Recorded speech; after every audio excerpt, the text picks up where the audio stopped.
गई। साहूकार ने कागज दिखाया, अंग्रेज ने हस्ती की और जमीन हाथ से निकल गई। गांव में रोज लड़ाई होने लगी। कोई कहता ये हमारी जमीन है, कोई कहता अब हमारा हक नहीं रहा। सुगना के लिए गांव में रहना मुश्किल हो गया। उसने सोचा कहीं और चलते हैं, शायद वहाँ चैन मिले। तो सुगना ने अपनी बीवी, बच्चों और थोड़ा सा सामान लिया और चाकड़ घोड़ा चला गया। वहाँ जंगल था पर वो पहले जैसा नहीं रहा। अंग्रेजों ने नियम बना दिए थे, लकड़ी काटनी है तो पैसे दो, जंगल में घुसना है तो कर दो। सुगना सोचता ये क्या बात हुई, जो हमारा था उस पर अब किराया देना पड़े। वहाँ भी हालात ठीक नहीं हुए। साहूकारों का डर, अंग्रेजों का दबाव, सब कुछ वैसा ही था। मजबूरी में सुगना ने फिर से सामान बांधा और बांध सजोरी की तरफ चल पड़ा। नन्हा बिरसा ये सब देख रहा था। अभी वो मात्र 4-5 साल का ही था। उसे समझ नहीं आता था कि माँ पापा बार बार सामान क्यों बांधते हैं, गांव क्यों छोड़ते हैं। पर उसकी आंखों ने बहुत कुछ देख लिया, अपने लोगों को रोते हुए, जंगल से बेदखल होते हुए। एक दिन वो अपनी माँ से पूछ बैठा, हम कब तक ऐसे भटकते रहेंगे? कर्मी ने उसे गले लगाया पर जवाब नहीं दे पाई। बिरसा के मन में एक सवाल पक्का हो गया,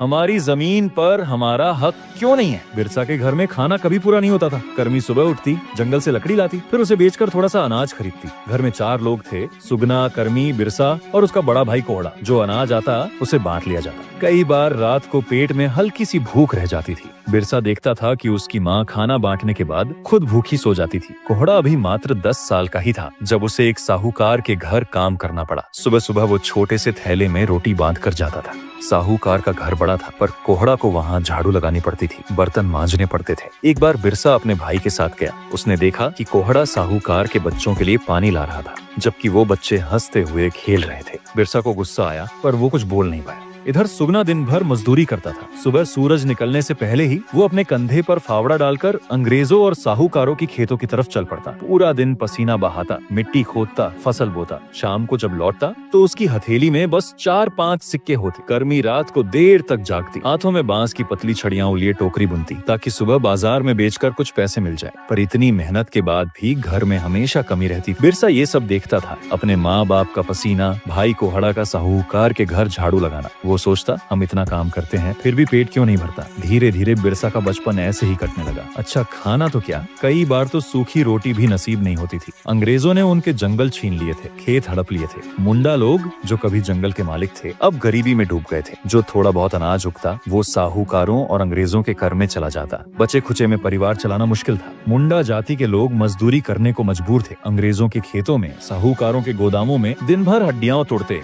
बदले में 2 रोटी भी अच्छे से नसीब नहीं होता था। ऊपर से अंग्रेज उनसे ढेर सारा कर भी वसूलता था। बेचारा नन्हा बिरसा ये सब देखता और मन ही मन जलता। उसे समझ नहीं आता था कि उनके साथ ऐसा क्यों हो रहा है। बिरसा जो अब 6 से 7 साल का हो चुका था, जंगल में भेड़ बकरियां चराना उसका रोज का काम बन गया। वह सुबह सुबह